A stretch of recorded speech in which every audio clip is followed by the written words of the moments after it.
Ora, ouviram os apóstolos e os irmãos que estavam na Judéia que também os gentios haviam recebido a palavra de Deus. E quando Pedro subiu a Jerusalém, disputavam com ele os que eram da circuncisão, dizendo: Entraste em casa de homens incircuncisos e comeste com eles.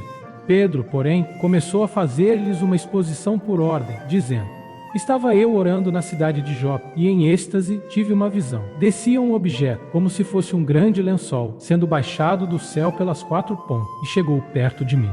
E, fitando nele os olhos, o contemplava, e vi quadrúpedes da terra, feras, répteis e aves do céu. Ouvi também uma voz que me dizia: Levanta-te, Pedro, mata e come.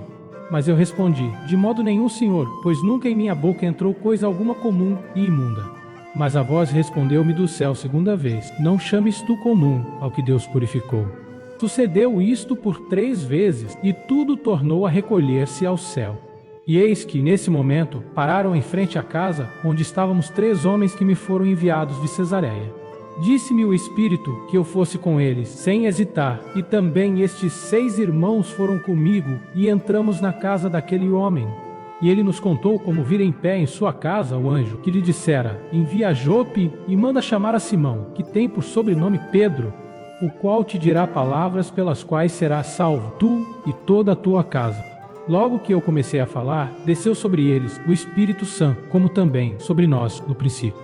Lembrei-me então da palavra do Senhor, como disse: João, a verdade, batizou com água, mas vós sereis batizados no Espírito Santo. Portanto, se Deus lhes deu o mesmo dom que dera também a nós, ao crermos no Senhor Jesus Cristo, quem era eu para que pudesse resistir a Deus? Ouvindo eles estas coisas, apaziguaram-se e glorificaram a Deus, dizendo: Assim, pois, Deus concedeu também aos gentios o arrependimento para a vida. Aqueles, pois, que foram dispersos pela tribulação suscitada por causa de Estevão, passaram até a Fenícia, Chipre e Antioquia, não anunciando a ninguém a palavra, senão somente aos judeus. Havia, porém, entre eles alguns cíprios e cirenenses, os quais, entrando em Antioquia, falaram também aos gregos, anunciando o Senhor Jesus. E a mão do Senhor era com eles, e grande número creu e se converteu ao Senhor.